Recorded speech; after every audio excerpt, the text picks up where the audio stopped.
mountains of Colorado have always carried a kind of duality. By day, they are breathtaking, peaks glowing gold under the autumn sun, trails winding through endless forests where the air smells of pine and smoke from wood stoves. But by night, the shadows creep in, stretching across valleys, swallowing the silence, and reminding those who live there that isolation has its dangers. Out here, far from city lights, the line between safety and menace can feel paper thin. In the fall of 2001, the mountain town of Guffey seemed as ordinary as any place its size. Quiet, self-contained, and the kind of community where everyone knew everyone. But beneath that calm exterior, a storm was brewing, led not by hardened criminals or career predators, but by someone far less expected, a teenager who believed he was destined to command his own secret army. His name was Simon Sue. Sue wasn't content with the role of high school student. He reinvented himself as a leader, a manipulator, and an architect of fear. He built what he called the Lords of Darkness, a twisted imitation of a clandestine organization. To his classmates, he promised a sense of belonging, a structure, a hierarchy where loyalty was demanded and disobedience was punished. Some kids laughed it off, treating it like a strange role-playing game. Others bought into it completely. And that's where the danger began. In Sue's world, rules weren't suggestions. They were commands. And when someone failed him, when someone was deemed a liability, he didn't just shrug it off. He ordered consequences. That's how fantasy transformed into reality. That's how three teenagers, under the cloak of loyalty to their leader, walked into a cabin outside Guffey one December night. They weren't there for mischief. They weren't there by chance. They were on assignment. Inside that cabin, the air once filled with laughter, warmth, and family life was soon thick with terror. The victims had no idea that a web of manipulation had already sealed their fate. What happened that night wasn't random. It was orchestrated, step by step, by a boy who convinced others to kill in his name. The murder shocked Colorado to its core. How could ordinary teenagers be turned into weapons? How could a high schooler convince his peers to carry out acts of brutality with the coldness of trained soldiers? And how did a town so small, so tucked away in the mountains, become the stage for one of the most chilling and senseless crimes in the state's history? The answers lie in the twisted charisma of Simon Sue. His hold over his friends wasn't built on strength or violence alone. It was built on fear, control, and the exploitation of adolescent loyalty. He created a world where obedience was survival, where betrayal was a death sentence, and where the boundaries of morality were blurred until right and wrong lost all meaning. And that's what makes this story so haunting, because the evil it unfolded in Guffey didn't come from some faceless monster. It didn't come from shadows in the woods or whispers of an urban legend. It came from inside the classroom, from a peer, from someone who should have been a fellow student rather than a self-styled tyrant. As we sit here in October, the season of long shadows and whispered fears, the story of the Simon Sue murders reminds us that sometimes the most terrifying villains aren't the ones we imagine hiding under the bed. Sometimes they're the ones who sit beside us in the cafeteria. Sometimes they're the ones that we call friends. And sometimes they're the ones who turn friendship into a weapon. Tonight, we'll unravel how an idea born out of fantasy spiraled into one of Colorado's darkest realities, and we'll trace how a small mountain town became haunted not by legends, but by the truth. The devotion twisted into obedience can be deadlier than any ghost story. Because in Guffey, Colorado, loyalty had a price, and that price was paid in blood.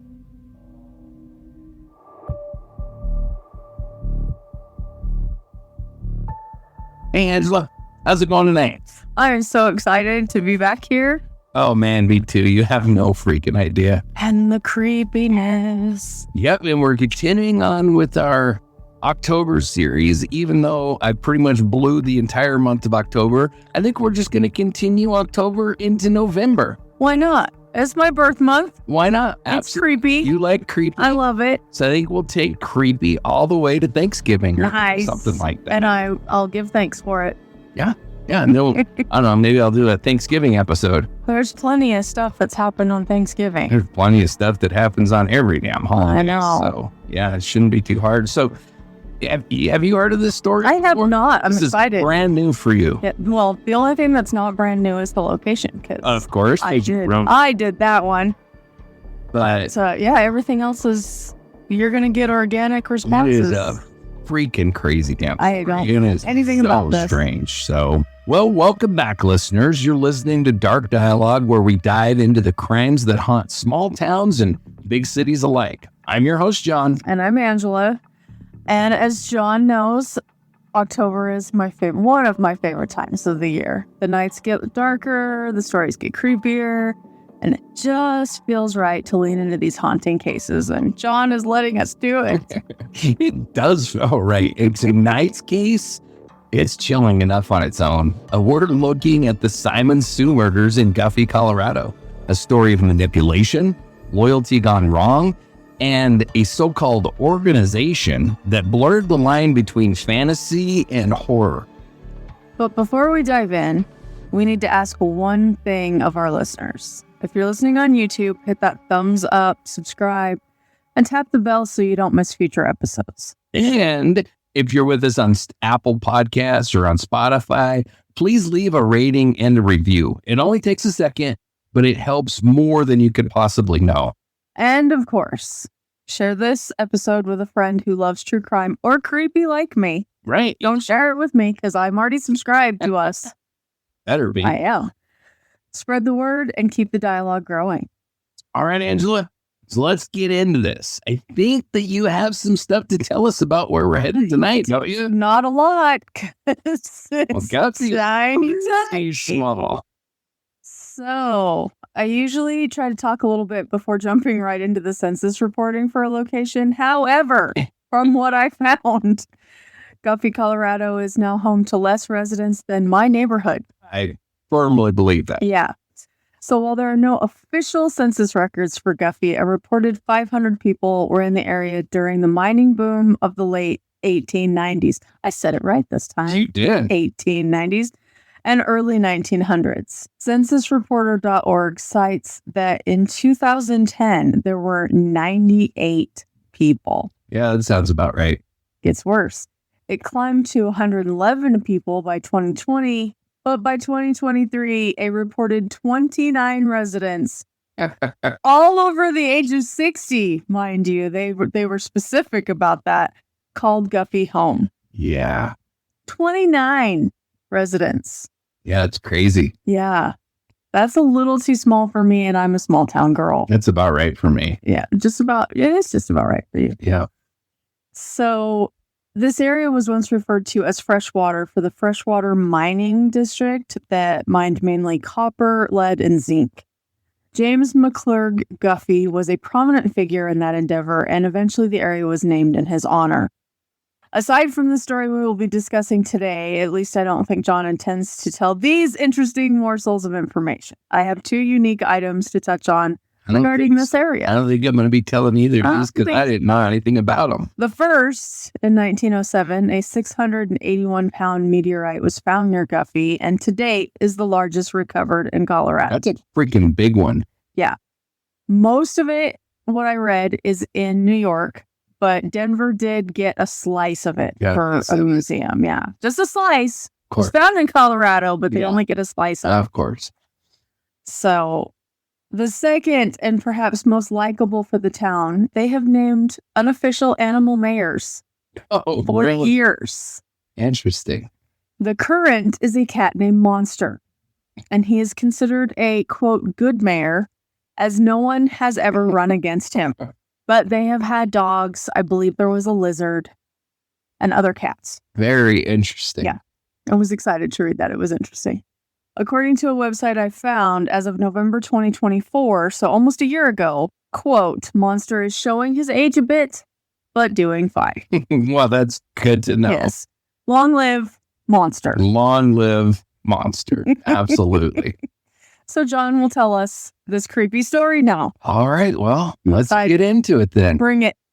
So nestled high in the Rockies above Guffey, Colorado, the Dutcher family's home stood against a backdrop where pine forests met cold, starlit skies. Remote, rugged, and quiet, this mountain community was the kind of place where neighbors were few, like you alluded to, 29, but friendships ran deep. And every winding dirt road carried the hush of winter. For Carl and Joanna Dutcher, this wild setting was more than scenery. It was a way of life. Years earlier, they'd left the flatlands of Kansas, searching for open horizons, and settled in a modest trailer tucked into the Bear Trap subdivision. Their days were shaped by routine and resilience. Carl, disciplined and resourceful from years in Vietnam and government work, kept the land and the skills that rural living demanded. Joanna balanced part-time work at a local shop with the gentle rhythms of home, tending with patience and humor to anyone who crossed her threshold. Their love story colored everything in their world. A marriage growing from childhood friendship, enduring against the isolation of mountain winters and the quirks of rural existence. Carl's quiet strength and Joanna's warmth became anchors for their family and their little home a refuge where loyalty and trust took root. Each holiday season brought their grandson Tony into this fold. 15 years old, fresh-faced, and full of ambition, Tony's connection to Colorado ran deep. He'd grown up in Colorado Springs, but relished every chance to escape into the wild acres of his grandparents' world.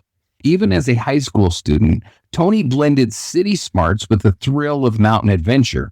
He loved the deep hush of snowy woods, the challenge of building forts in the hillside, and the simple pleasure of board games spread across a kitchen table. What set Tony apart was a fierce loyalty to his friends, especially his best friend from junior high, Isaac Grimes. Together, they were explorers and dreamers, inventing military scenarios, strategizing over imaginary missions, and spending long hours outside testing their plans against the rugged Colorado landscape. The pair often dreamed of futures where they were not just observers, but secret agents, living out adventures inspired by the nature that surrounded them. Within the Dutchers' mountain home, every day was shaped by closeness. Fires burning against the chill, laughter echoing through thin walls, and stories traded at night under stars bright enough to light the forest. Tony's energy brought a spark to these quiet gatherings, deepening his bond with grandparents and friends alike. It was a world built on family rituals, shared meals, tales of Kansas roots, and the ever-present spirit of togetherness that made this remote piece of Colorado more than an address. It was their true home. And everything I've learned and read about the Dutchers, they were just really freaking cool people. They just were cool people. The two were just madly in love, spent their whole lives together and, raised their kids. And then now their grandson would come up and spend special time with them and stuff. I mean, it's just sweet. Yeah, it really is. And those mountain communities up there, I mean, I've spent a lot of time, not in Guffey, but in this area, there's a ton of these tiny little towns all through the Colorado mountains. And it's a unique breed that lives up there. They're very resilient. They don't depend on anybody. I know when I was down there in Park County. Well, it's hard to, and there's only, 27 other people. Yeah. Well, they really, it's very similar to Wyoming. They really learn to help each other and rely on each other because there's nobody else there. Yeah. And like I was going to say, when I was down there, Park County, Colorado announced that they only had enough officers to staff, I think, one deputy per shift. So, and Park County is big. So if you called the cops, they may or may not come. They were only going to respond to emergency. Yeah. They come out and flat said, we will only be responding to emergency calls, I think altogether, but it might have been in the night. But anyway, they just couldn't find anybody. Don't call us for something stupid. Yeah. And, we won't be there. The counties are relatively poor compared to the counties of the metropolitan area just down the hill in Denver and Littleton and Broomfield and the whole Front Range area. And so they can't afford these high salaries. And so all their officers end up going down and working for Denver PD or whatever because they can make 3 times as much money. So all emergency services in those areas are really struggling. I mean, fire and ambulance is pretty much all volunteer, but even with like the sheriff's department, they're really, really struggling. So just to give an idea of just how tiny we're talking about. Yeah. Okay. So far from the city lights, Guffey sits high in the Colorado mountains, rugged country where forests, old mining claims, and winding dirt roads mark the landscape. It's an isolated community. Like you said, only a few dozen homes scattered across hills dusted with snow, and the nearest signs of civilization are miles away down narrow highways. It was here, outside of this remote little town, that a handful of teenagers found themselves drawn into each other's orbit, a quiet gathering amid the big silence of southern Park County. The group's center was Simon Sue, ambitious, magnetic, and restless. At just 19, Simon stood out among his peers, his roots stretching to Guyana in South America, but his presence felt across the Colorado hills. Raised by immigrant parents, Simon grew up around firearms, learning their intricacies from his father's collection, and soon discovered that he was just as skilled at chess and persuasion. Whether gathered in basements or around kitchen tables, Simon led his friends with stories of secret missions and whispered tests of loyalty. Among those pulled into his world was Isaac Grimes, 15 and searching for connection in a place where fitting in felt nearly impossible. Isaac was quiet, bookish, a kid who built forts and dreamed up adventures. Remember that this is Tony's best friend. We already talked about Isaac Grimes, if that name sounds familiar. Yeah. Oh, yeah. And so they'd grown up building forts, like I said. Yeah. And dreaming up adventures and playing army in the woods and all this kind of stuff. But Isaac was desperate for friends, but unsure just how to belong.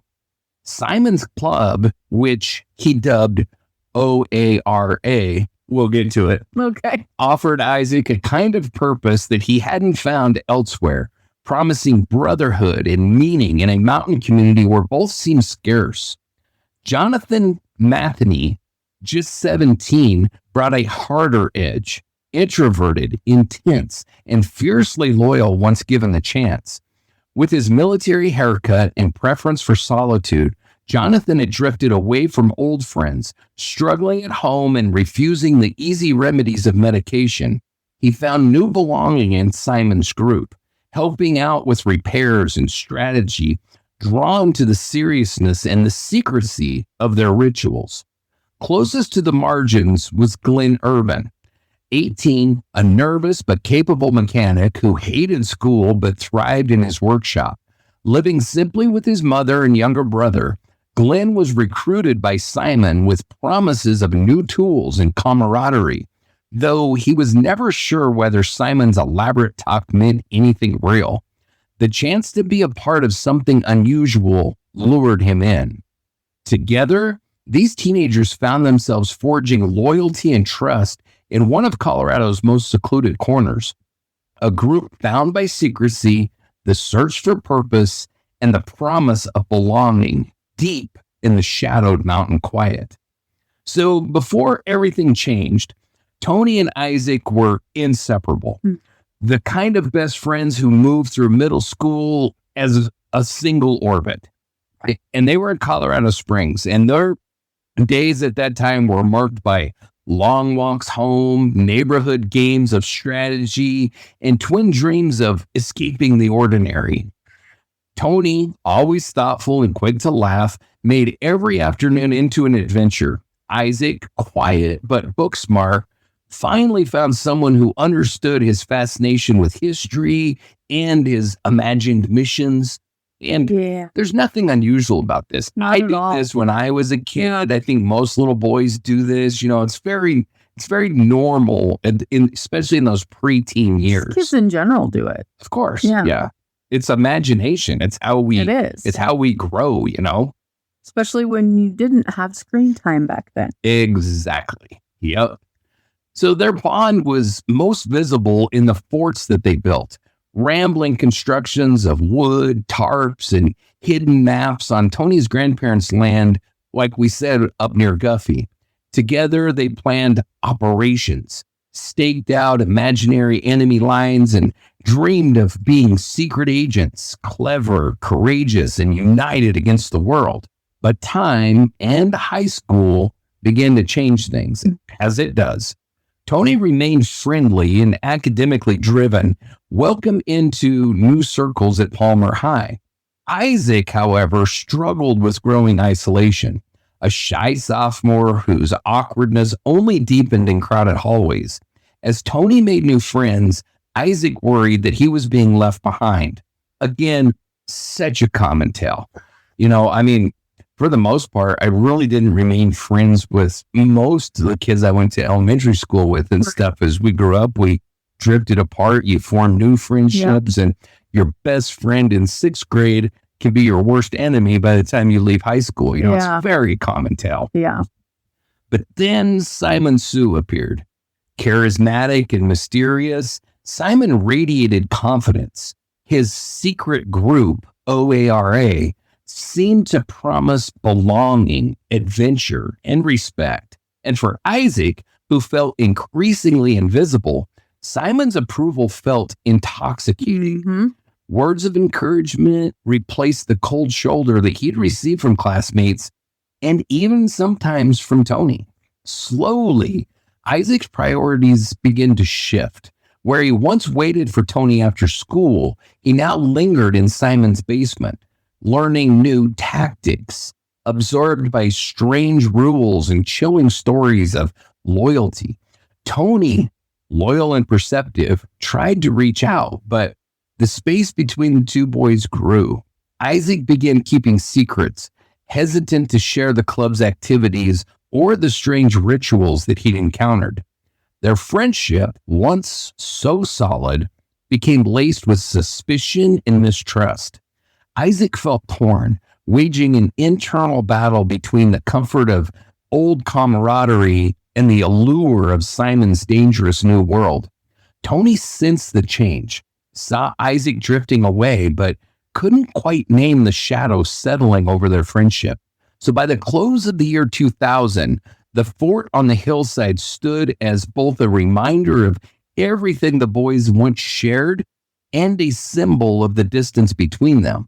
A childhood stronghold lost to new allegiances and the painful silence that follows when best friends become strangers. Yeah. And it happens all the time, like I said, And it is painful.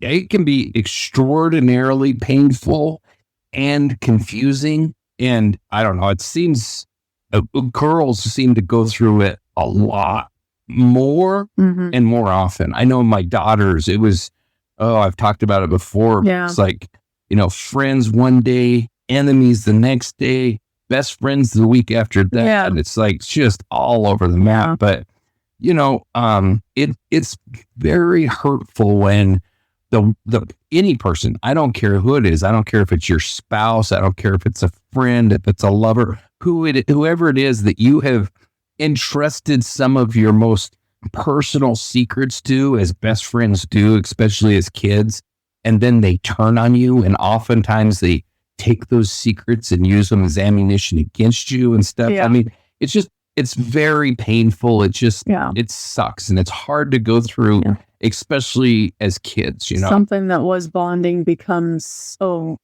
weakness. Weapon. Yeah. Yeah. So it began quietly. Just a handful of restless teenagers in a dim basement, drawn by the magnetism of this freaking little psychopath. Sorry, asshat, piece of shit, had to get it out there. Finally got the ass hat out there. I don't understand. Well, I'll be talking about it through this episode. I don't understand this whole cult bullshit. Like, I don't understand how you could believe this bullshit, but whatever. We'll get there. And I'm assuming he meant it to spell aura. No. Okay. But That's just a happy accident. We're about to get there. Okay. So bring it. Despite being the smallest in any crowd, Simon stood tall. I mean, he's a tiny little shit. So a Napoleon complex. Yeah. I mean, yeah. But he stood tall in the minds of those who knew him. He moved through Palmer High like he owned the place. Always sharp, always just a little bit untouchable. At home, surrounded by shelves lined with firearms and trophies from chess tournaments, Simon's world was equal parts war room and stage. Yeah. No one recruited like Simon. He'd spot the loners at the edge of the cafeteria, shy, adrift, and make his move with an easy grin. I can get you to do anything. Yeah. Hey, you want to be a part of something else nobody gets to know about? And his words had gravity. For kids like Isaac Grimes and Jonathan Matheny, the offer seemed golden, an escape from their invisibility. Secret society. Yes. Yeah. And it's interesting how he comes from Guyana, and that's where, Jones in the People's Temple. Oh. That's where the mass suicide took place. That's where they moved, was Guyana. So I don't know, but it's interesting. But the club had a code, O.A.R.A. And here you go. Operations and Reconnaissance Agents. That's what it stands for. Simon spun stories about revolution and espionage, weaving his father's distant Guyanese homeland into tales of secret missions, daring rescues, and imagined coups. In Simon's telling, they weren't just high schoolers. They were select agents entrusted with dangerous futures. The rituals started small. Late nights, deconstructing rifles, reciting oaths of secrecy, running silent drills in the woods or across darkened living rooms. But Simon always pushed the boundaries. In his basement, club meetings grew intense. He demanded obedience, enforcing loyalty with strange punishments, binge eating contests, forced humiliation, disturbing videos meant to numb the boys to fear. He would make them watch that Faces of Death, like those Faces of Death movies, over and over and over again and shit like that. I mean, desensitization. For a high school student to come up with this shit, I mean, it's kind of freaking He's crazy. Cracked. Yeah. It's definitely. I mean, this is like James Jones level shit. Yeah. I mean, this is like David Koresh type of shit, you know? And he's 19. So that's disturbing as hell. Yeah. Simon's genius was making every challenge feel like a privilege. He'd say, this is what it takes. If you can't handle pain, you'll never be strong enough to lead. Yeah. The boys, craving acceptance or just something to break the monotony of home, leaned in. He ensured the boys bonded through shared secrets, always reminding them who they'd have to answer to if they ever broke his trust. So by Winter's Chill, O.A.R.A. became less a club and more a closed world, a secret society, its boundaries drawn by Simon's willpower and the group's collective need to matter. The line between game and reality blurred. Yeah. Doubt was replaced by ritual, fantasy by obedience. And Simon, the charismatic king in his basement war room, he had built himself the loyal company that he'd always wanted. So O.A.R.A. functioned as a crucible for psychological transformation, reshaping the minds and the self-perceptions of its members under Simon's manipulative leadership. Each individual's journey through the group bore its own hallmark and scars, and he would tailor his shit to each personality, Yeah. of course. Yeah. So, Because he was studying them. right. He was, yeah. And we've said it before, but, you talk about like John Douglas and the FBI profilers. These little psychos, they're the real good profilers. Yeah. They can profile somebody in about 27 seconds, We've talked about it before with like pedophiles and stuff. They can pick out that one kid that they can convince to come with them or convince to keep their secret or whatever. I mean, criminals are brilliant profilers. Yeah. And it's just sad. But this guy, Simon Sue, very, very good at this because he sure as the shit didn't invite anybody into his group that was like, okay, you're full of shit. I'm out of here. I'm stopping at the freaking sheriff's office on my way by to tell them that you're psychotic and you're going to kill somebody. Yeah. So we'll start with Isaac Grimes. So we've already talked about him quite a bit. We know that he was deeply introverted. He was academically gifted, but emotionally, he was very vulnerable with a desperate need to belong.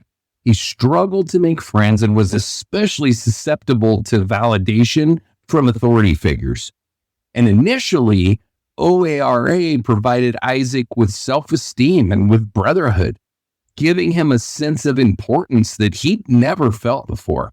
As rituals and expectations escalated, Isaac's willingness to please turned into compliance based on fear and, more importantly, this intense desire for acceptance.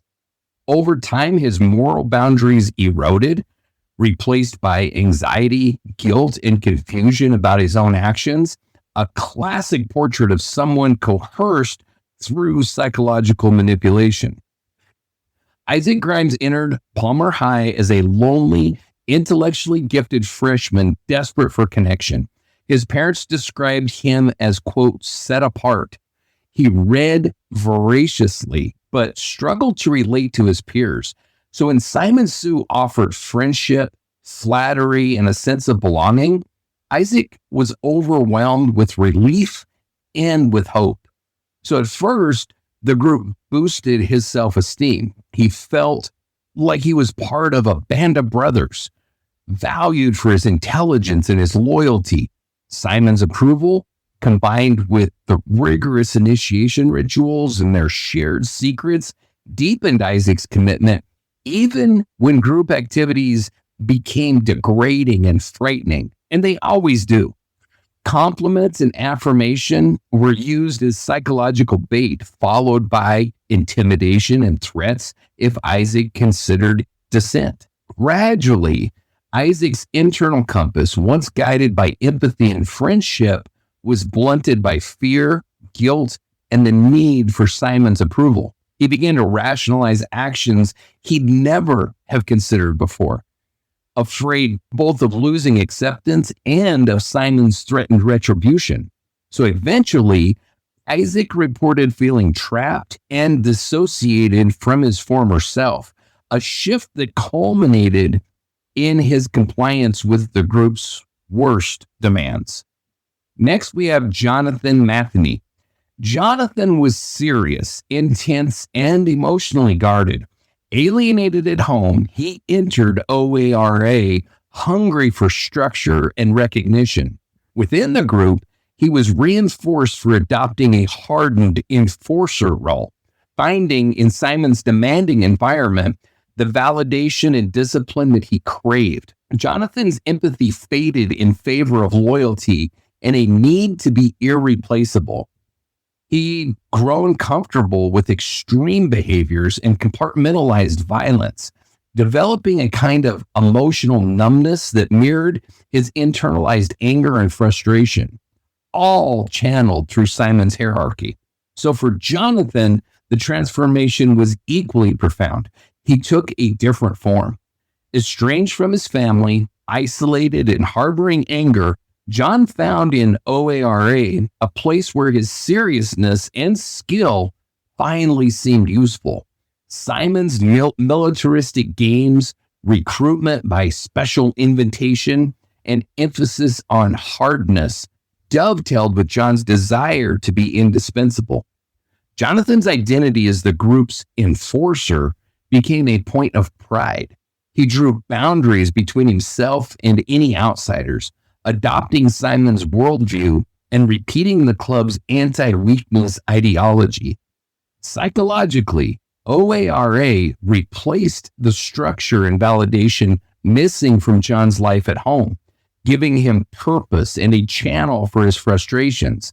When Simon raised the stakes, John's loyalty and willingness to go further than others solidified his position.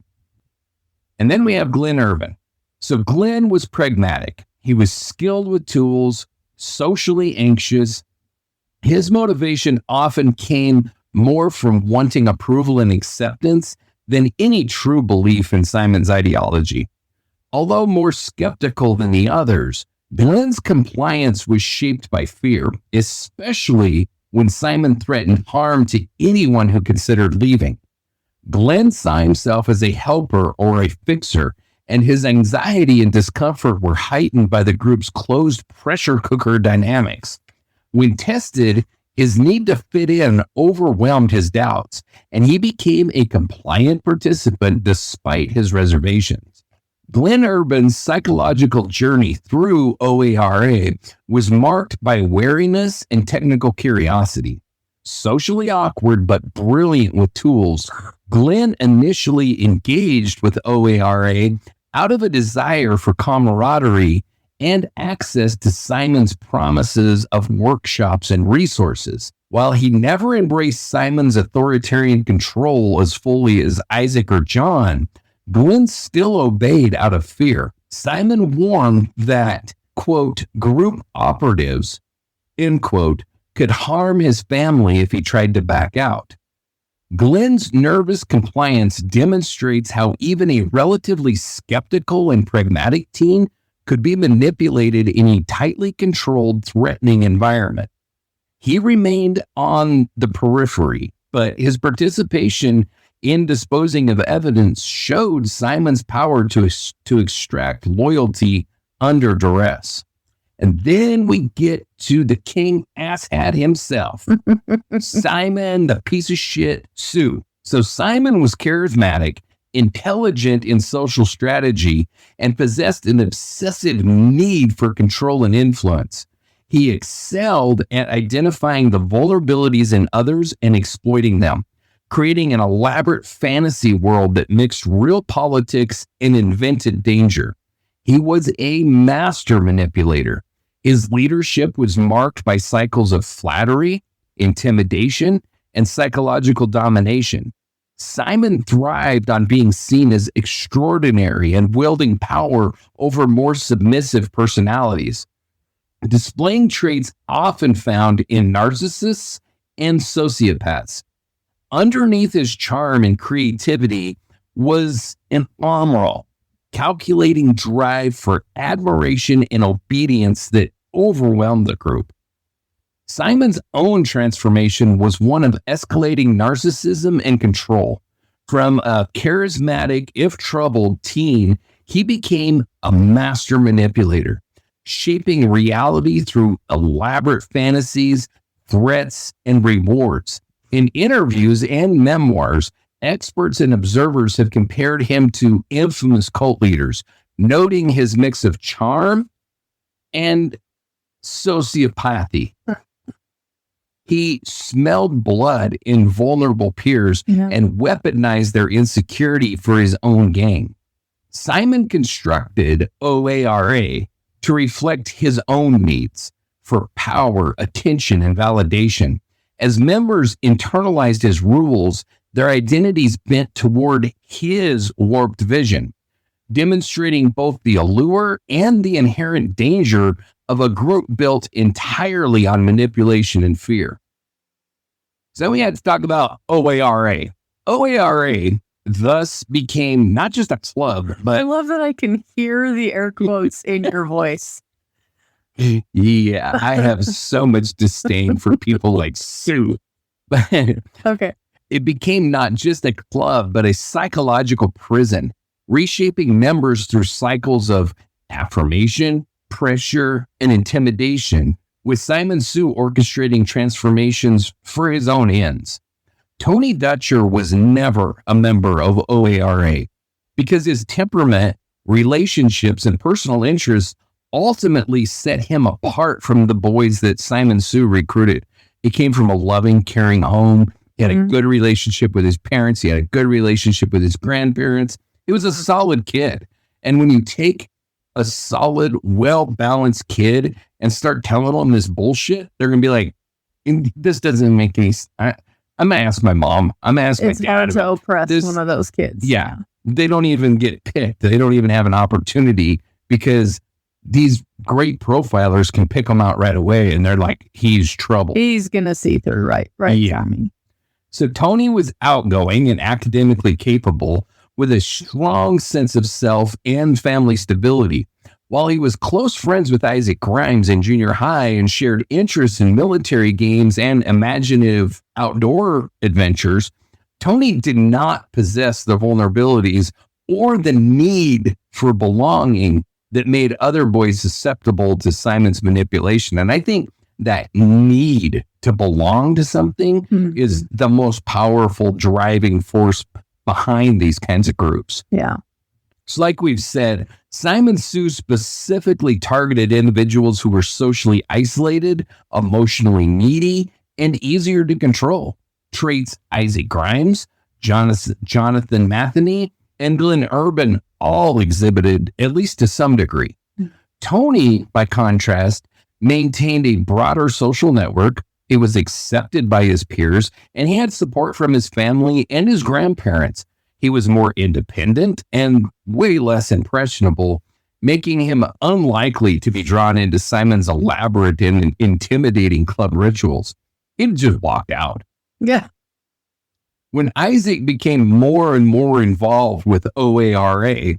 and started spending increasing amounts of time away, Tony's friendship with him began to wane.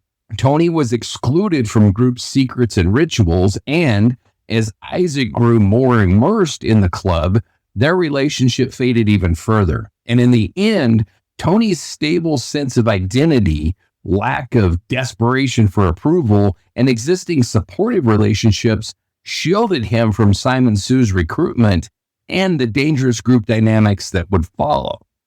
So Simon Sue employed a range of psychological strategies to intensify group loyalty and to bind the O.A.R.A. members to his worldview.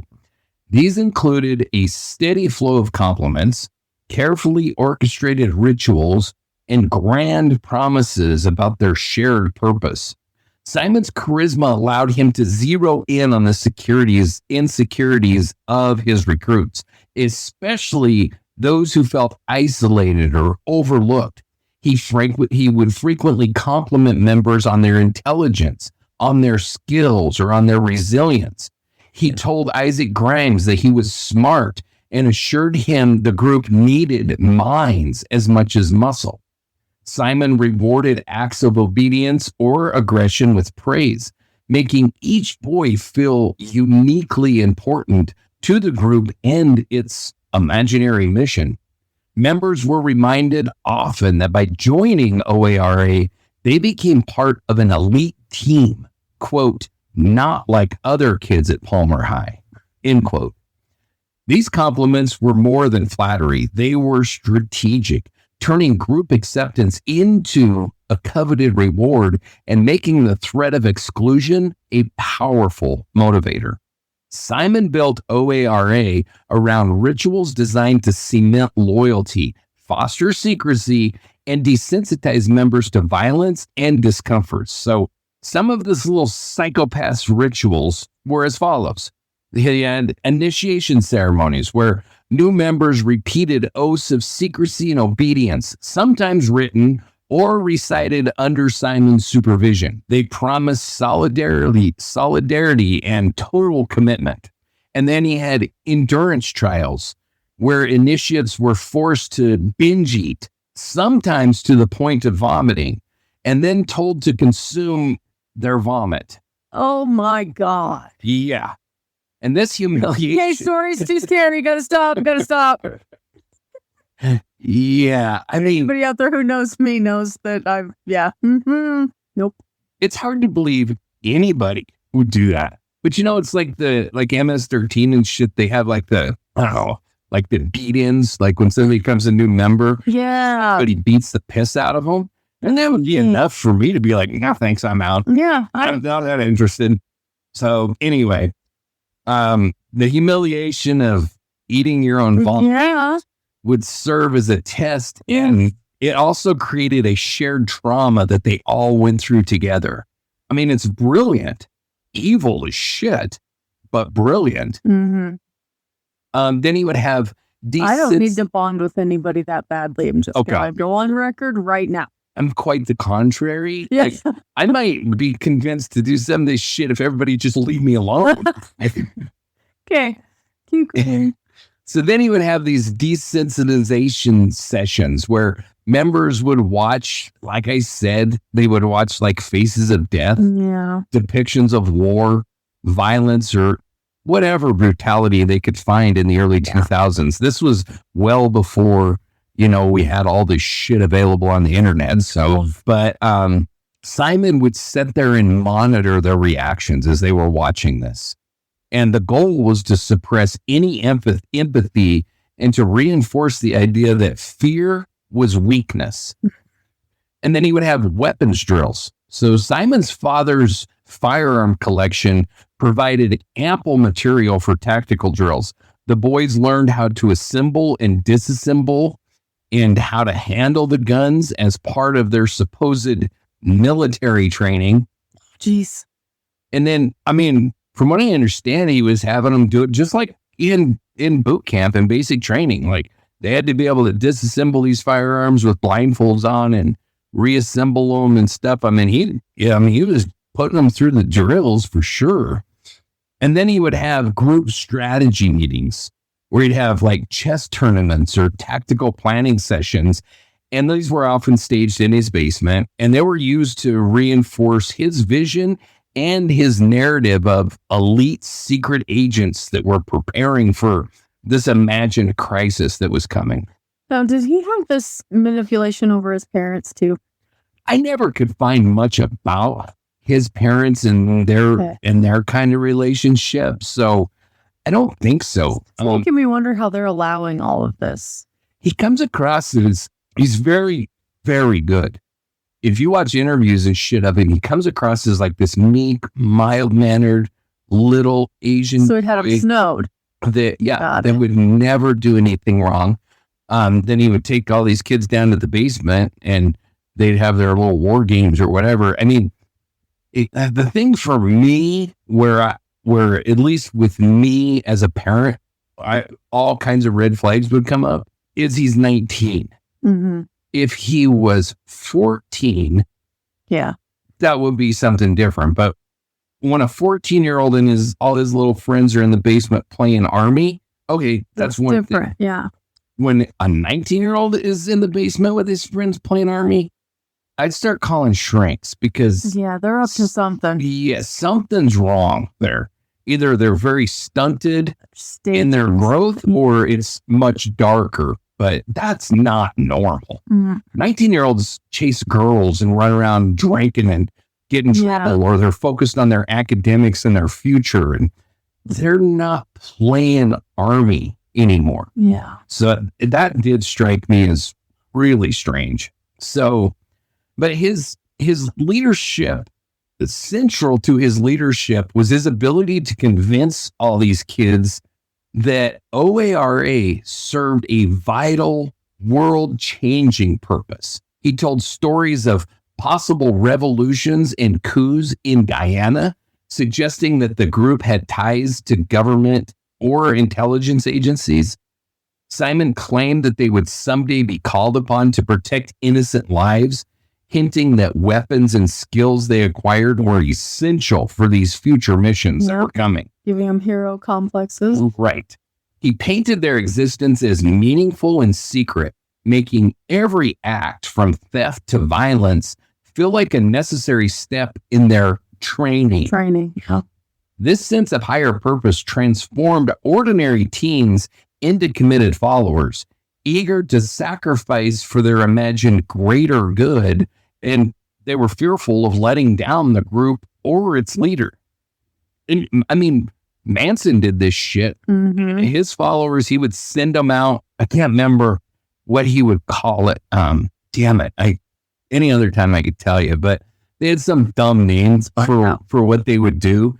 And they would go out and like burglarize homes and stuff. And this was all getting them used to entering people's homes. So eventually they would be more comfortable killing the people when they got in there. Creepy crawling. That's what he called it. They would go out creepy crawling. And He couldn't have come up with something better than that. I'm pretty sure. I'm let down. You can double check me, but I'm pretty sure that's what they called it. Yeah. So Simon's compliments, group rituals, and grandiose promises created a closed environment where belonging was won through conformity, pain, and escalation, and where dissent felt dangerous, even unthinkable. For vulnerable boys in rural Colorado, these strategies forged a collective identity that overrode personal morality and led them deeper into Simon's dark narrative.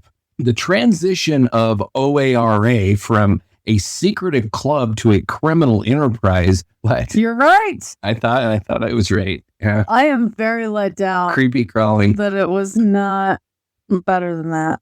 Yeah. But I mean, Manson was a master manipulator just like this idiot. And he did the same thing. He secluded them out in Death Valley where they were all by themselves and he could preach to them all of the time. And then he would start having them do little crimes to get comfortable, and then they'd get bigger and test their loyalty. Yep. And And then, I mean, when somebody pissed him off, he just killed them. So everybody in the group knew if you piss Charlie off, the rest of the group's going to be burying you out in the desert somewhere. Yeah. But, you know, I think Simon Sue would have gotten to that point if he would have been able to continue on with this bullshit. Okay.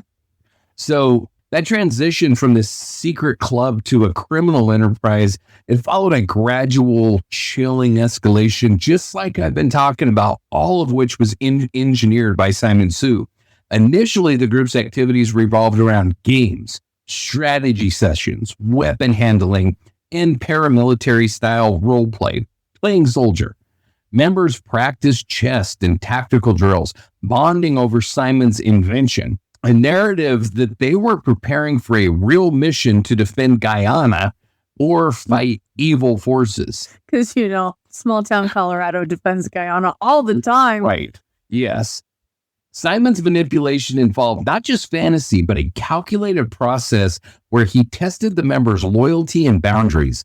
His compliments, group rituals, and promises of purpose created a sense of belonging that was both intoxicating and isolating. As the group solidified, Simon began introducing more intense trials, including the degrading shit we talked about, and then exposing them to the violent imagery, pushing the members to prove their toughness through pain and through obedience. Criminal activity began subtly and grew out of Simon's demands. He ordered thefts, stealing of weapons, money, or tools, quote unquote, for the cause. Mm-hmm. The justification for these crimes was always wrapped in O.A.R.A. ideology. Members were told that they were arming themselves for this secret war, defending their honor, or supporting their group's future missions. Simon threatened violence against members and their families if they refused to participate, weaponizing fear as a tool for compliance. The slide toward violence accelerated as group trust in Simon deepened and their moral boundaries blurred. Loyalty became synonymous with action, no matter how extreme. When Simon ordered more serious crimes, including murder, members felt trapped by fear, obligation, and their own need to belong. Isaac Grimes, desperate for approval and acceptance, was manipulated into viewing the murder of his best friend Tony as a test of loyalty. Likewise, Jonathan Matheny took on the role of enforcer, supporting group missions with increasing emotional numbness. Once members participated in one criminal act, Simon held their actions over them, further binding them to the group. The cycle was simple and brutal. Ritualized group bonding, escalating orders from Simon, completion of crimes, and renewed threats until the group reached the unimaginable violence of Guffey's triple homicide. So, once you get them to break the law, well, then he has them by the short hairs. Yeah. Because if you turn on me, I'm turning you in. Yep. So then they're afraid to leave, even more afraid to leave. Yeah.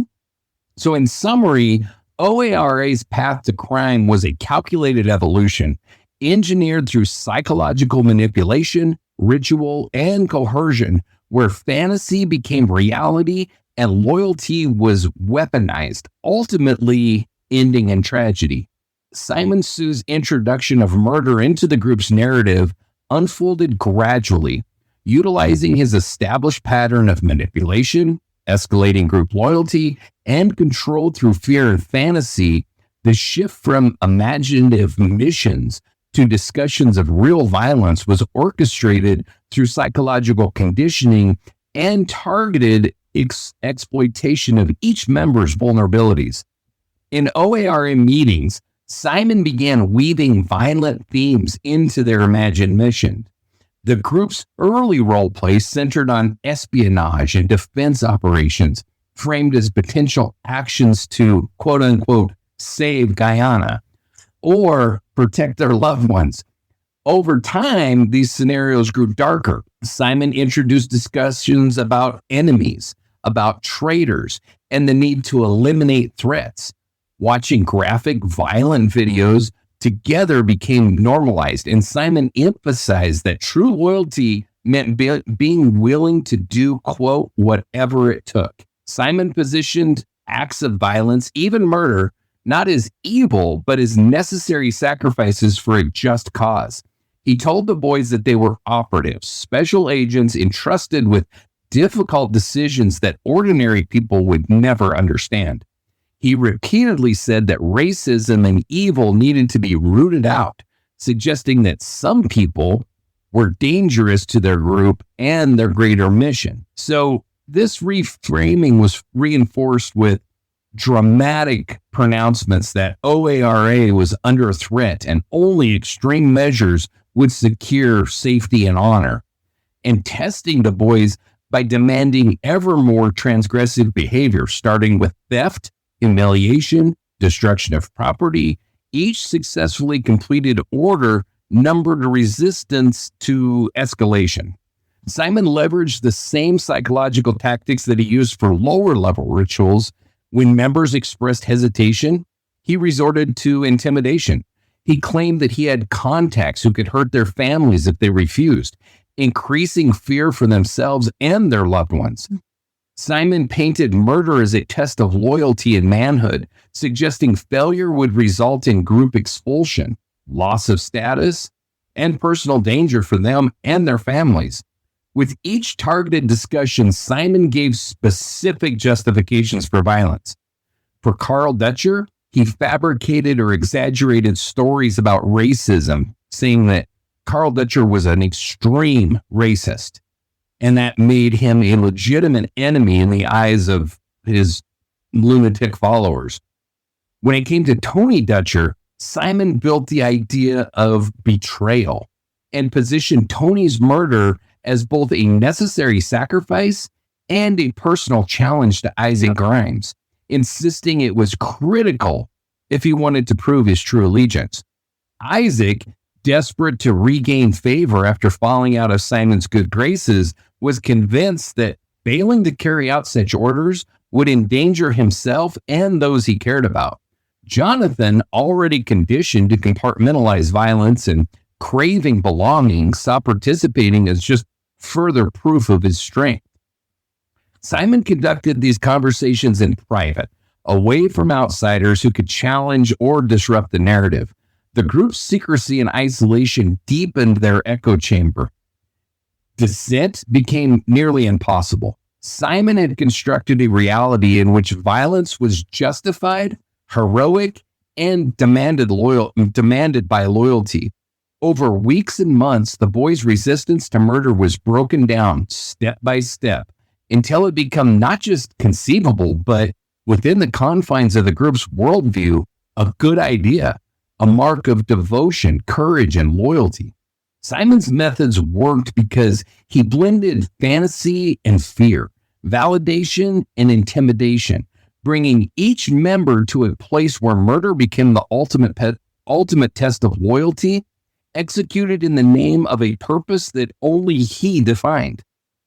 Simon Sue reportedly began discussing murder with the members in the months leading up to the Dutcher family killings during the year of 2000. So by late summer or early fall of that year, Simon's conversations and group meetings shifted from simulated missions and machismo toward explicit talk of violence against real people. Initially, Simon framed these discussions as hypothetical, posing questions about, quote, what would you do if you had to protect the group, end quote, or speculation about removing threats. As Simon tightened his grip and amplified the group's sense of exclusivity and threat, he became more direct, naming the Dutcher family as targets and outlining supposed justifications for their violence, like saying that Carl is a racist and we need weapons for the group. This move coincided with a period of escalating rituals and increasing isolation of the boys from outside influences. The transition away from fantasy toward actual plans for murder likely occurred in the weeks prior to New Year's Eve 2000. Witnesses and investigators later described how Simon's conversations and orders evolved during this critical window, with specific plots against Carl, Joanna, and Tony Dutcher being finalized just before the crime. By then, murder was no longer abstract. It was articulated by Simon as the necessary next step for O.A.R.A., with each member forced to confront and ultimately carry out his orders.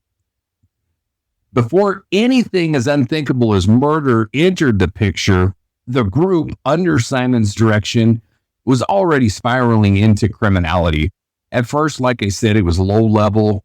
The boys, they were restless, fearful.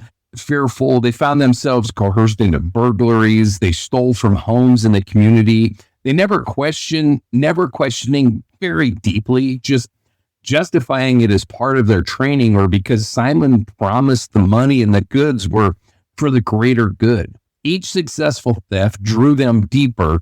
The line between role play and reality blurred by Simon's approval and his threats. I mean, it really was like this carrot and a stick kind of thing, you know. They were forced to hand over their earnings from their part-time jobs, and then he would compliment them on acts of bravado. I mean, he had these kids just doing anything that they go work and give him all their damn money. It's insane to me, but it happens all the time. As this continued to go, then he started talking about this raid that they needed to have. And he picked Carl Dutcher's property as the one to be raided because they needed to acquire more guns to free Guyana from the evil Guyana bad people. I don't know. So very technical. I love it. Yeah. I don't know who the enemy was in Guyana. It's never really clear. It was just this fictional bad group that was taking over Guyana. So he said that their stated objective was to steal these guns. He wanted to steal a rifle and a .45 revolver that they knew were at the property. As the burglaries and the raids mounted, Isaac's mind was a battleground. Every step deeper into O.A.R.A. come with this gnawing sense of dread. Isaac had always wanted to belong, and he was having some problems getting on board with all this shit. So he drifted between terror and shame, and he found himself rehearsing ways that he could please Simon, all while hoping for a chance that he could escape. And I can't imagine that he was alone in that. I imagine all of these kids were going through this same internal conflict over all of this shit, you know? So by the time that the raid on the Dutcher home was ordered, the mood in O.A.R.A. was saturated with anxiety. Isaac wrestled daily with the impossible choice. betray the group and risk his family, or betray his own conscience and become something that he feared. He felt trapped in this maze built for manipulation and threat. So in those final weeks, the group's camaraderie was replaced by coiled fear, a sense that Simon controlled the very air that they breathed. The laughter and confidence of the early club days was gone, replaced by a terrifying certainty that there was no turning back and no one would be spared if Simon's rules were broken. As New Year's dawned cold and quiet in the Colorado mountains, in the Dutchers' home, the sense of holiday hung gently in the air.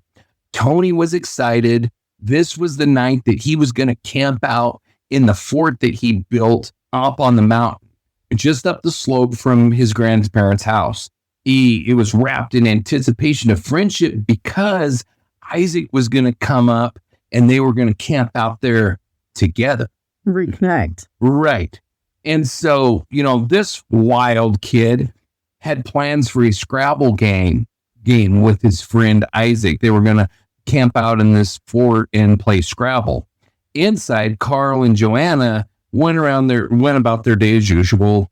Carl tended to do his routines, cleaning up around the property, doing all their things. Miles away in Colorado Springs, Isaac Grimes woke with unease. Every action that day felt heavier, part excitement and part dread. He tried to mask his nerves as he moved through a carefully scripted schedule, meeting up first with Jonathan in the early afternoon. At 1:30, Jonathan's car pulled up, both boys silent, sharing a tension that neither dared to voice. But by 5 o'clock, Isaac was at his job at Carl's Jr., dressed in Army fatigues, a mix of teenage bravado and the increasingly surreal game that he couldn't find a way to quit.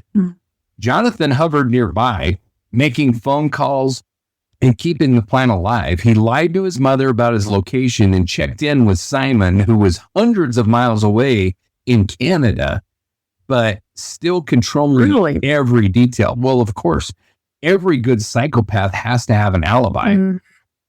So late in the day, Jonathan picked up Isaac after his shift. The road from Colorado Springs to Guffey stretched out ahead, nearly 60 miles of winter landscape, the silence broken only by conversation about logistics and routes and reminders of what Simon expected. Does it say what reason he gave them why he was in Canada and didn't participate? I think it was like a family trip or some bullshit. Okay. But I know it was a trip that was planned, and that's when he ordered this to go down so he would have plausible deniability. Yeah. I wasn't even in the country. I don't know what the hell you're talking about. Yeah. So at the Dutchers' homestead, Tony made one last call that evening, hoping that Isaac would arrive soon. He waited outside near the fort, folded into layers of sleeping bags and hopeful plans, the unfinished Scrabble game by his side, a symbol of a friendship worth fighting for. Inside, his grandparents prepared for the holiday night, thinking only of family, togetherness, and the comfort of routine. Across countries and amidst deepening dusk, Simon made calls from Canada, checking in to confirm each step was proceeding just as he ordered. The web of control he spun reached through telephones and threats, widening tighter around Isaac and Jonathan, who now felt the weight of every choice, every word, every movement in the growing dark. So the night outside Guffey was silent, black, and cold. Frost clung to the windows of Carl and Joanna Dutcher's trailer, while up the slope, Tony huddled in his fort. The shelter that he built with years of memories and plans for midnight games, the unfinished Scrabble board glinted under a flashlight. Tony glancing up at every sound, just thinking it was his buddy Isaac coming. Yeah. Elsewhere, Isaac's hands trembled beneath his gloves. The car ride with Jonathan felt endless.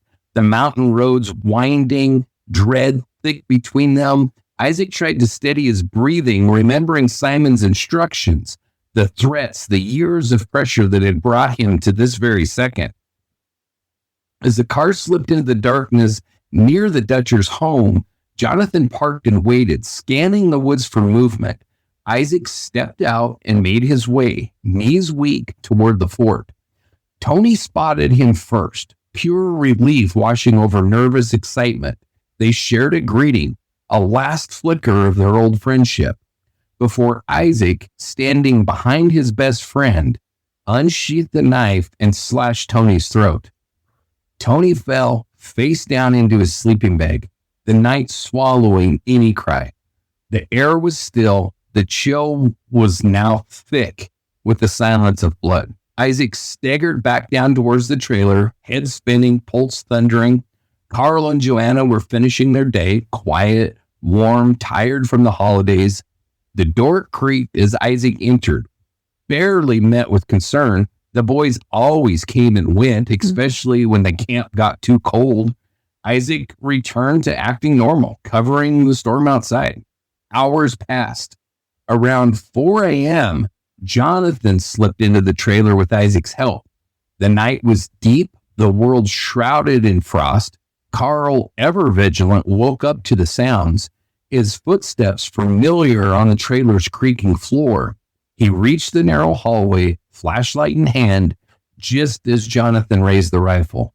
2 shots echoed through the home, shattering ribs, breaking spine, ending Carl's life in an instant. Carl collapsed, the hallway confining him as blood pooled in the shadows. Poor Joanna, gripped in terror, fled to the bathroom, heart pounding, knowing something was terribly wrong.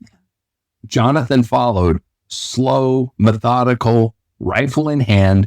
A barrage of bullets thudded into her body. One tore through her cheek and her neck. Another ripped through her chest. She collapsed beside the bathtub, blood spreading through the linoleum cracks, desperate for help that would never come. The house was utterly silent.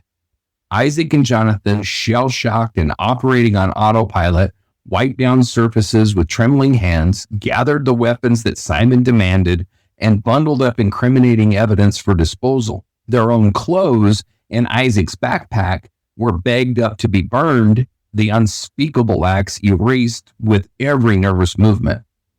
As dawn crept across the mountains, the scene remained untouched. Tony's fort was quiet, his body still wrapped in sleeping bags, face gentle in the moonlight.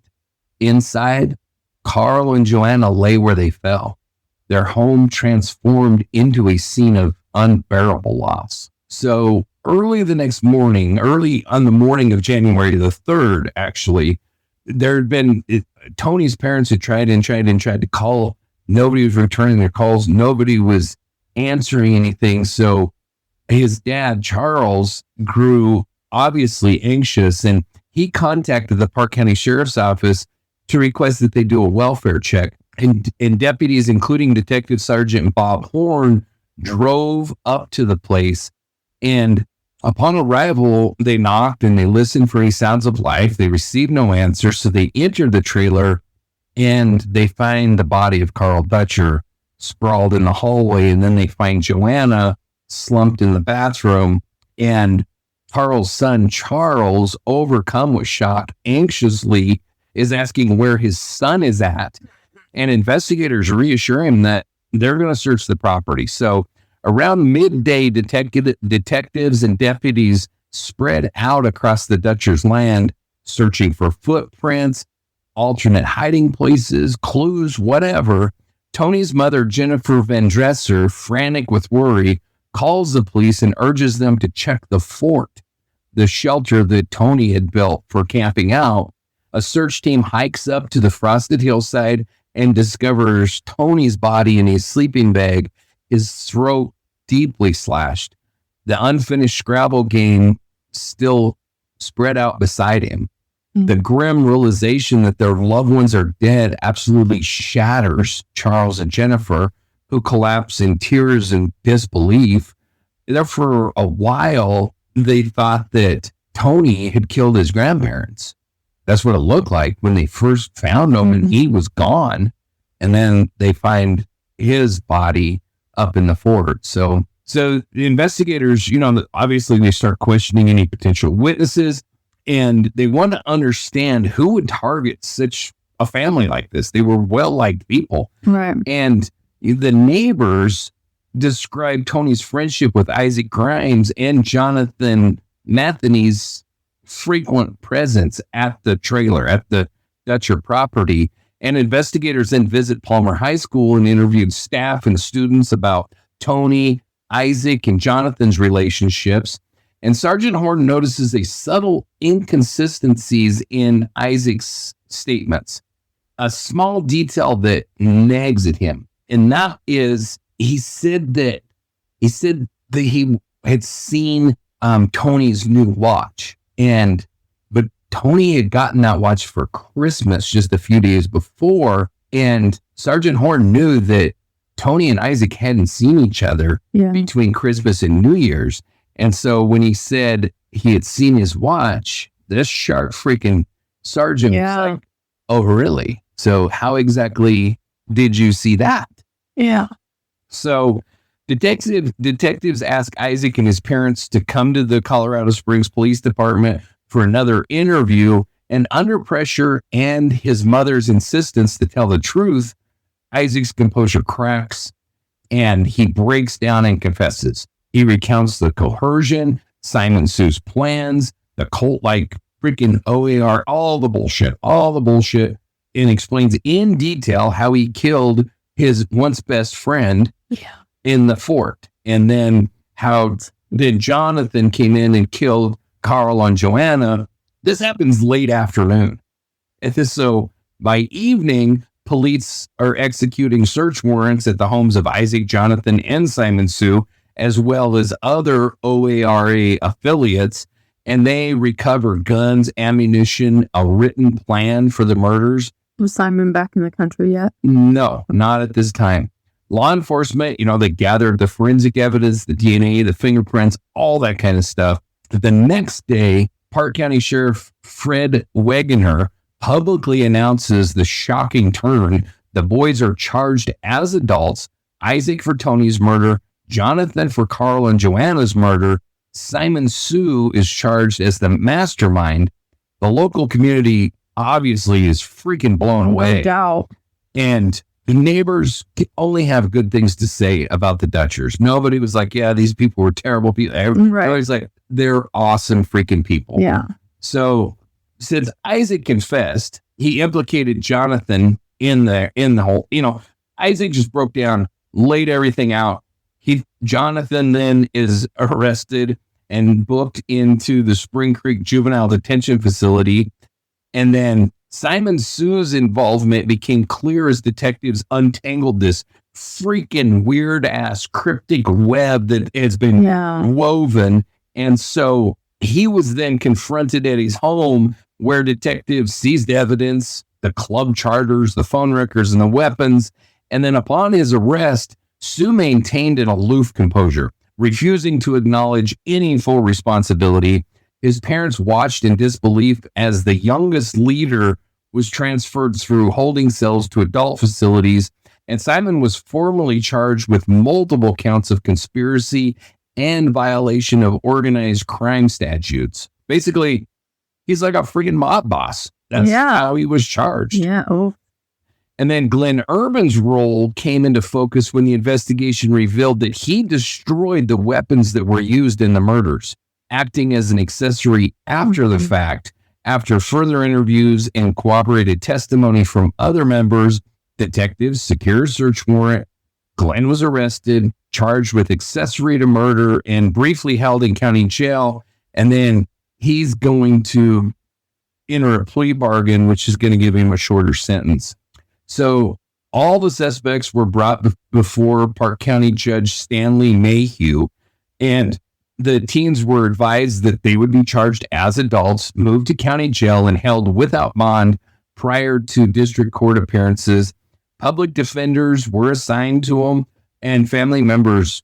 I mean, I feel sorry for their families too. I mean, can you imagine? You just heard that your son slit his best friend's throat. Right. I mean, so yeah. And if they were that close, they loved him too. Of course. They watched him grow up. Yeah. The following segment contains explicit graphic descriptions of forensic autopsy findings and the traumatic injuries suffered by the victims in this case. Some listeners may find the medical details, depictions of violence, or the discussion of fatal wounds deeply distressing or disturbing.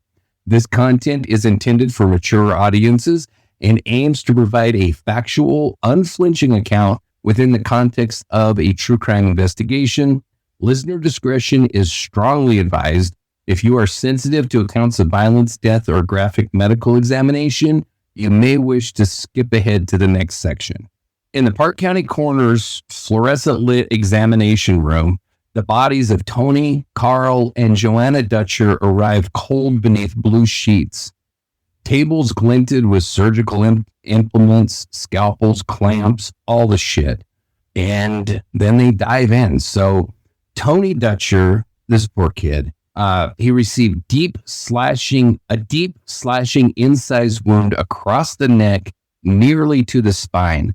Massive blood loss, no defensive wounds. The body was discovered wrapped in a sleeping bag. And it was determined that he died by exsanguination or blood loss. He bled to death due to the neck wound. No signs of a struggle. He was likely taken by surprise. And Isaac explains he was totally taken by surprise. This little cowardly piece of shit snuck up behind his best friend and slit his throat. I mean, it's absurd. Yeah. It's absurd. Carl Dutcher received 2 gunshot wounds to the chest and the upper abdomen, severe trauma to 4 ribs, lacerated bowel, lacerated aorta. It cracked his spine, rapid blood loss, and he had collapsed in the hallway. Determination was that he was a death by gunshot trauma and hemorrhage. He had very little time to react, and he was in an upright position at the time of the shooting. Joanna Dutcher received 6 gunshot wounds to the cheek, to the neck, the left breast, through the torso, extremities, and the shoulder.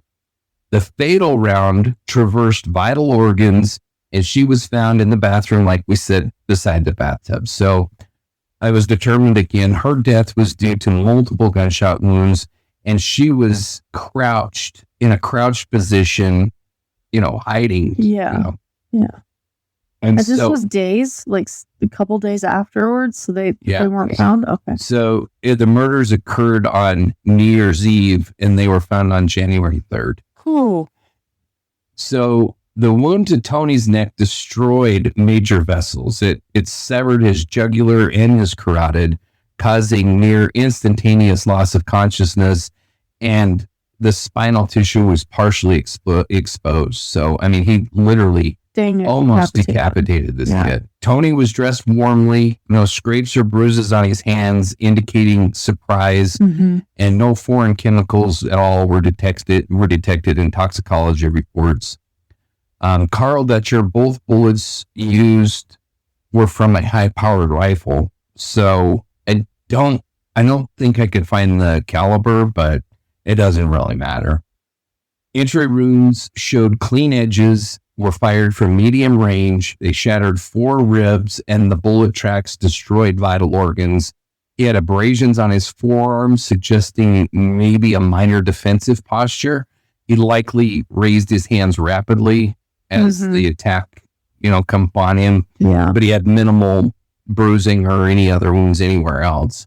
Joanna Dutcher had entered through the cheek and the neck, revealed facial tissue destruction, blood aspiration into the windpipe. The main fatal wound entered the left breast, passing diagonally through the liver, the pancreas, and the bowel, fracturing the spinal processes before coming to rest. Additional rounds then struck her arms, her thighs, and her shoulder, indicating frantic movement, possibly diving or attempting to shield herself, trying to escape these little psychotic bastards. Right.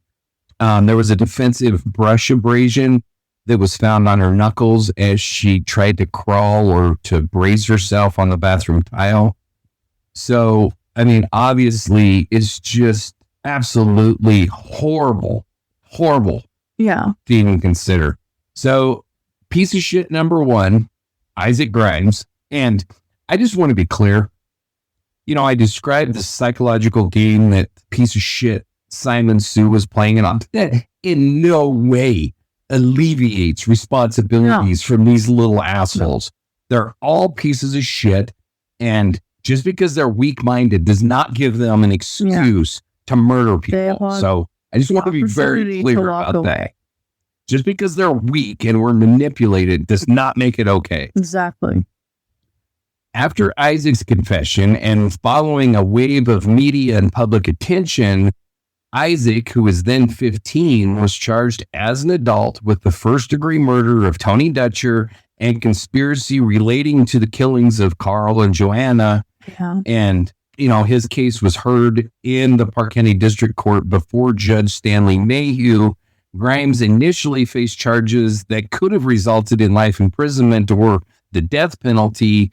However, prosecutors, the judge, and the Grimes defense team considered his age, his contrition, his cooperation, and the role that Psycho Sue and Matheny played in coercing him. So he reached a plea agreement where he pleaded guilty to second-degree murder and conspiracy, and his cooperation with the investigators was essential to securing convictions against the others.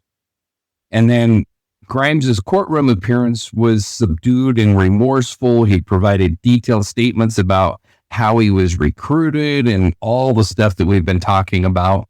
Victim impact statements were given. I can't imagine what it must have been like for Tony's parents. Charles lost his mom and his dad and his son to a kid like you alluded to earlier that he no doubt undoubtedly watched grow up. Yeah, thought it was son like himself. Exactly. So he lost him too. Right. Yeah. Initially, Grimes received a 60-year sentence, 40 years for the second-degree murder and 10 for conspiracy, and these would be served consecutively. Much public debate followed, with some, including state officials and the judge himself, reconsidering whether someone Grimes's age who confessed and assisted the prosecution should serve more time than the mastermind. In 2006, Judge Plotz reduced Grimes's sentence by 2 years, acknowledging his youth and conscious remorse, resulting in a total sentence of 58 years. During sentencing, Judge Plotz told Grimes, in all likelihood, years from now, you will not be Isaac Grimes who murdered Tony Dutcher. So Grimes is serving his sentence in Colorado and was later approved for a community corrections program and is still subject to correctional supervision as of right now. Then we go to Jonathan Matheny, who was arrested on the foundation of Grimes's confession, and he was charged as an adult with the first-degree murder of Carl and Joanna Dutcher, as well as additional charges of conspiracy and participation in an organized criminal enterprise. And from the outset, his defense attempted to distance him from the shootings and suggested that he was only the getaway driver, that he was not directly responsible for anything.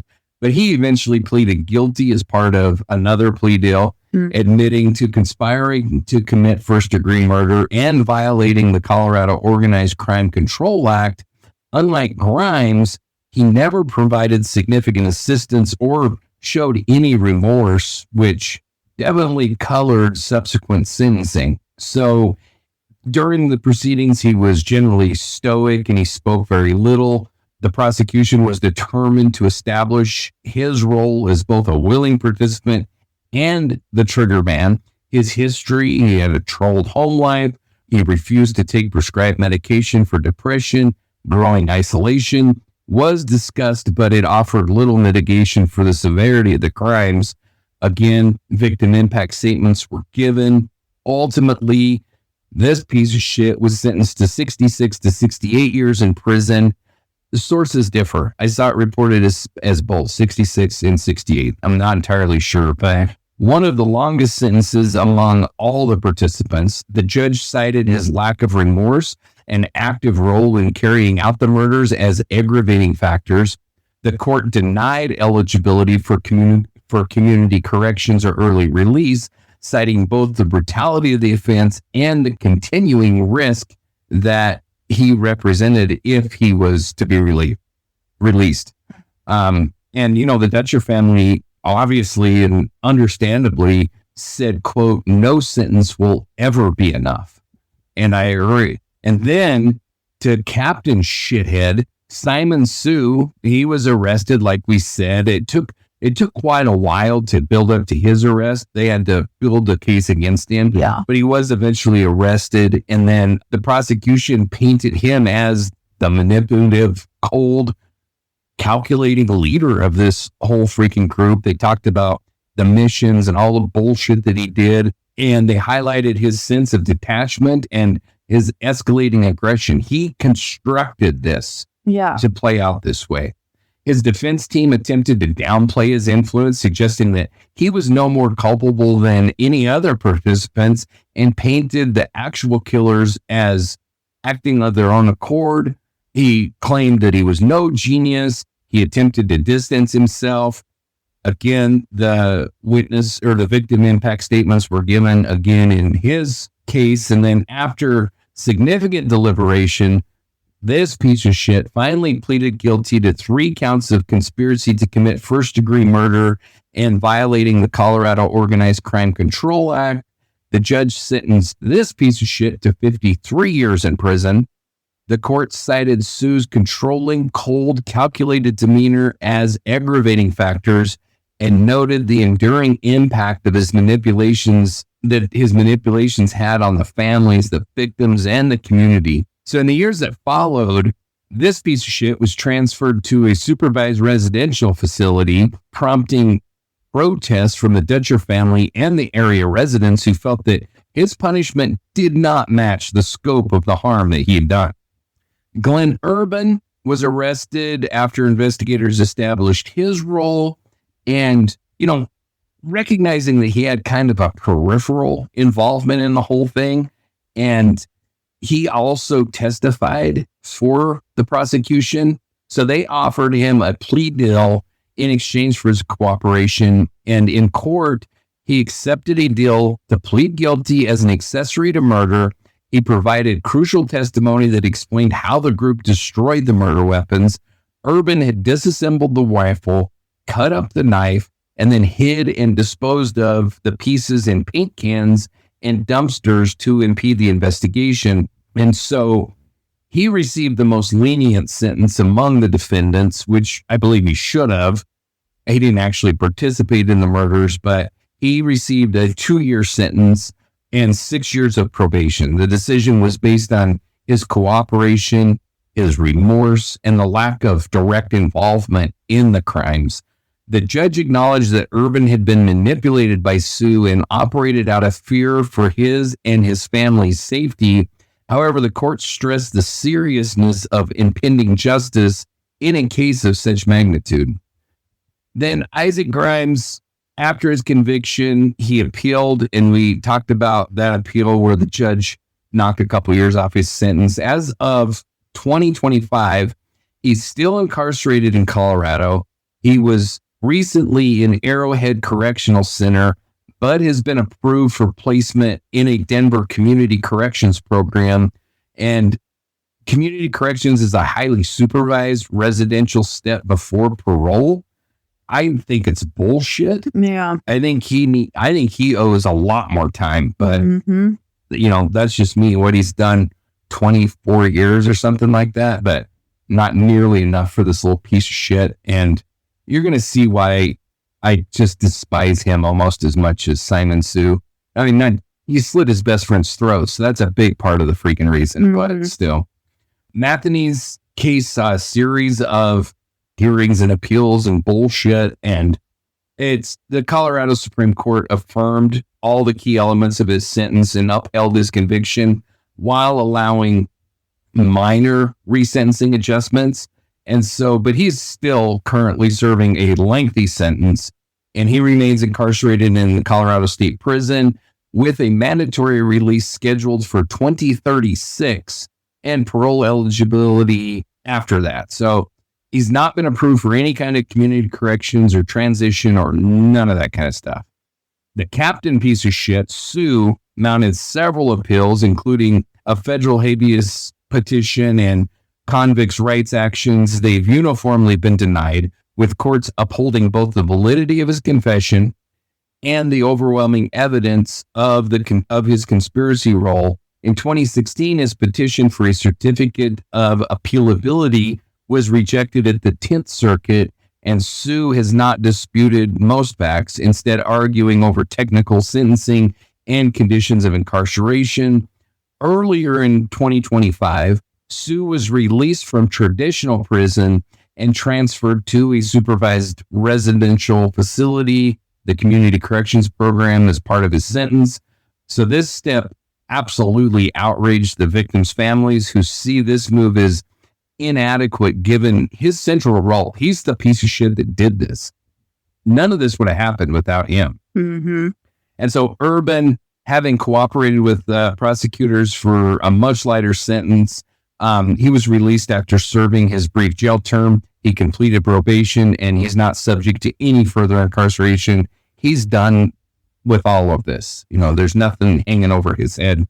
The Dutcher family continues to monitor case outcomes and fight any reductions. They want these little pieces of shit in prison where they belong. I'm right there with them. Same. I want them in there too.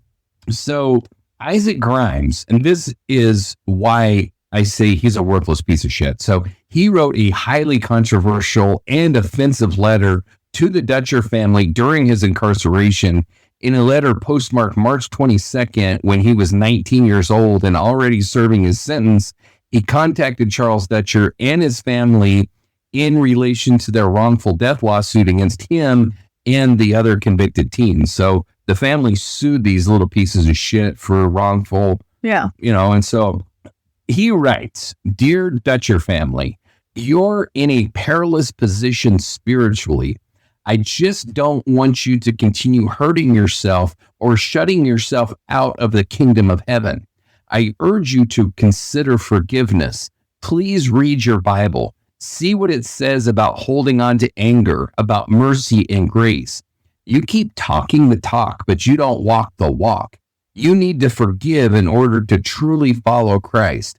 If you don't forgive, the pain stays with you. The anger separates you from God. You're hurting yourself, not me. I would value your forgiveness greatly should you choose to give it. If you don't, however, it won't bother me in terms of how I feel about myself. But it is painful to see you and your brothers harboring unforgiveness because of how much you hurt yourselves by doing so. God has forgiven me, and if someone's opinion of me differs from his, who should I value more? You pursue this lawsuit, but you should know I have nothing, no assets, no income. If anything, the legal costs may fall back on you. I pray for your healing and hope one day you can find peace. Signed, Isaac Grimes. You can rot in hell, you rotten little piece of shit." There are no words. Yeah. I mean, it is not like he begged for their forgiveness. I mean, he's a total asshole in that letter. Yeah. Like this holier than thou. Exactly. Freaking, I read that thing and I was like, you've got to be freaking kidding me. This guy's a piece of shit. He was a piece of shit for killing his best friend. He's a piece of shit for being weak. And he's a total piece of shit for having the nerve to write a letter like that to a family. Exactly. He killed the whole family, their son and their parents. So, yeah. So what do you think of that story? Oof. It's a heavy one, isn't it? Yeah, it is. Yeah. It's rough. Just oof. That's all I got. Yeah. The winds that cut through the mountains of Guffey still whisper the same warning that evil doesn't always come from the shadows. Sometimes it comes from those we trust. Simon Sue wasn't a legend or a monster lurking in the woods. He was a teenager, small in stature, but large in influence. He built a world out of fear and fantasy, and others followed him into the abyss. Isaac Grimes, Jonathan Matheny, Glenn Urban, boys who should have been thinking about homework, sports, or first jobs, instead became pawns in a nightmare, carrying out acts of violence that would shatter families and leave scars that never heal. The Dutcher family should have been safe in their mountain home. Carl and Joanna should have lived out their quiet years together. Tony should have had a chance to grow up, to laugh with friends, to find his place in the world. Instead, their lives were stolen in a calculated act of cruelty, not by strangers, but by someone Tony once called his best friend. That betrayal deepens the wound, making this case one of Colorado's most haunting. And what lingers long after the trials, the sentences, and the appeals, the knowledge that manipulation can be more powerful than any weapon, and that loyalty, when twisted by the wrong hands, can destroy everything it touches. The so-called Lords of Darkness, O.A.R.A, weren't soldiers. They weren't agents. They were kids. But under Simon Sue's control, they become something far more dangerous. Killers. As the October night settles in, we're left with a reminder that not all horror is born from myth or superstition. Some of it is crafted in basements, whispered in teenage bedrooms, spread through fear and secrecy until it takes on a life of its own. And when that kind of darkness grows unchecked, it can claim not just lives, but entire communities. So, as we close this chapter, remember the names that matter the most. Carl Dutcher, Joanna Dutcher, and Tony Dutcher. Their lives are the heart of this story, and their absence is the shadow Guffey will always carry. Because the true horror here isn't the club Simon Sue invented. It isn't the rituals or even the murders themselves. The true horror is how easy it was for trust to be broken, for loyalty to be weaponized, and for innocence to be extinguished. And that's why we tell their story, not to sensationalize it, but to make sure it's never forgotten. Because in Guffey, Colorado, the price of devotion was blood. And in the quiet of these mountains, the echoes of that night still haunt the dark.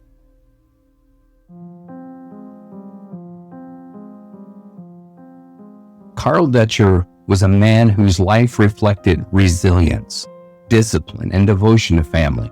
A Vietnam veteran, he carried the weight of service and sacrifice, but he never let it harden him into bitterness. Instead, he poured his strength into building a quiet life in the Colorado mountains alongside his wife, Joanna. Carl was known as dependable, a man who honored his word, kept his routines, and worked tirelessly to maintain his home and his land. Neighbors saw him as someone that they could rely on, while his family knew him as the strong, steady anchor who gave them safety and stability. His love for his grandson Tony shone brightly. Carl was proud of the boy Tony was becoming, encouraging his curiosity, supporting his adventures, and modeling what it meant to live with integrity. In their home together, Carl provided both the lessons of discipline and the tenderness of love, balancing toughness with warmth. When Carl's life was stolen in his own home, it wasn't just an act of violence against one man. It was the silencing of decades of wisdom, humor, and care. In court, his son Charles later said that his father's absence felt like, quote, a bullet hole in every single day, end quote. That grief is the truest measure of Carl's impact. A man whose presence was so steady and vital that life without him feels unthinkable.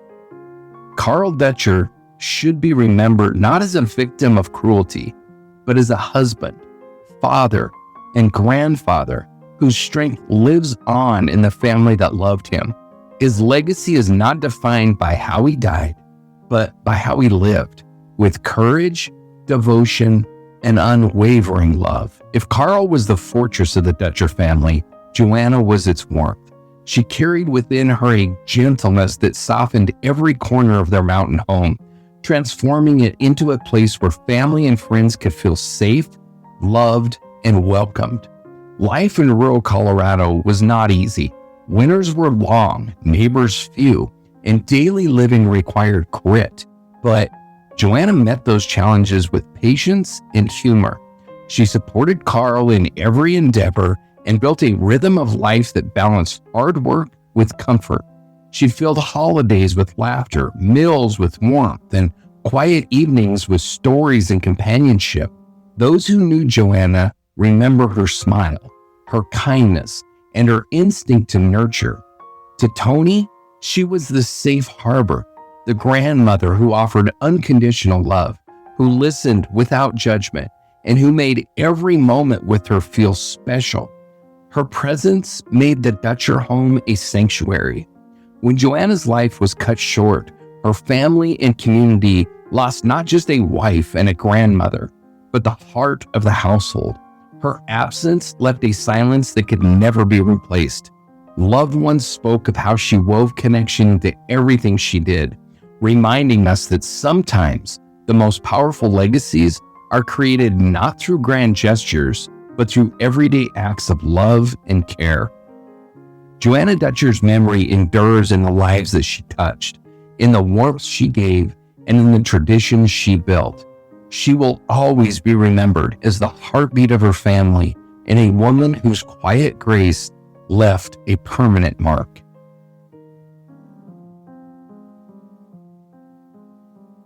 At just 15 years old, Tony Dutcher was brimming with life, curiosity, and potential. He was a boy who loved adventure, who found joy in the outdoors, and who carried the kind of loyalty and kindness that made him beloved by his family and friends. Tony spent much of this time with his grandparents in Guffey, where the Colorado wilderness became his playground. He built forts on snowy hillsides, camped beneath starlit skies, and played games that stretched long into the evening. Those moments, shared with the people he loved most, were the heart of his young life. What set Tony apart was his loyalty to his friends. He was steady and dependable. To his grandparents, he was a joy and a blessing. His laughter filled their home, and his presence added a spark of light to every gathering. The betrayal that ended his life at the hands of someone that he once called his best friend is a tragedy almost too painful to comprehend. In court, Tony's father, Charles, expressed his grief with searing honesty. Quote, 800 years wouldn't have been enough for what they took from my family. I see the bullet holes every day. I hear my boys laugh, and it stops me cold, knowing what was done to him by people he trusted. End quote. Tony's mother, Jennifer, carried her own pain, but also spoke words of grace, saying to Isaac Grimes, quote, "You stole my child. I can never forgive what you did, but I know your mind was taken too. I hope you find real remorse and that someday something good comes from the truth." End quote. Tony should not be remembered for the way he died, but for the way that he lived, with laughter, loyalty, and the spark of a young man who had a lifetime ahead of him. His story will always be carried forward by those who loved him, and his memory will forever be a reminder of how precious and fragile youth can be. Carl, Joanna, and Tony Dutcher, 3 lives bound by love, stolen by violence, but never forgotten. Together, they represent a family whose stories should be told in warmth, not in horror. By remembering them this way, as strong, kind, and full of life, we ensure that their light endures beyond the darkness of that night.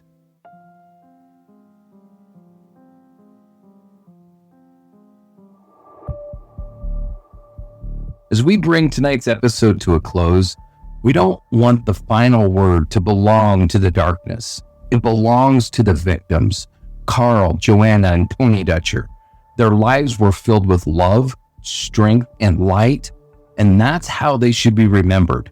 Not as footnotes in a crime, but as a family whose bond could never be broken, even in tragedy. That's right. Every story we tell is really about people, not the cruelty that ended their lives, but the beauty that shaped them while they were here. Remembering Carl's steadiness, Joanna's warmth, and Tony's spark keeps them alive in memory, and that's the part we can all carry forward.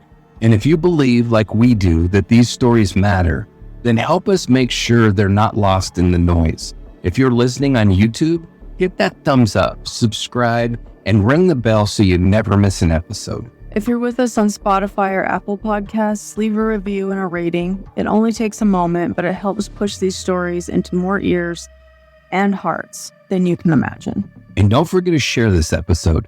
Send it to a friend, post it on social media, tell someone about the Dutchers. The more people who know their names, the harder it becomes for them to ever be forgotten. You can also go a step further, visit us at darkdialogue.com, where you can join the Dark Dialogue Collective, a group of people dedicated to research, advocacy, and keeping cases alive. And if you feel called to do it, consider our Adoptive Victim Program, a way to honor a single victim by carrying their story, keeping their memory alive, and refusing to let them fade. For bonus content, deeper dives, and behind-the-scenes insights, subscribe to our Substack. And if you ever want to reach out to us directly, whether it's a tip, a thought, or your own story, you can email us at info@darkdialogue.com.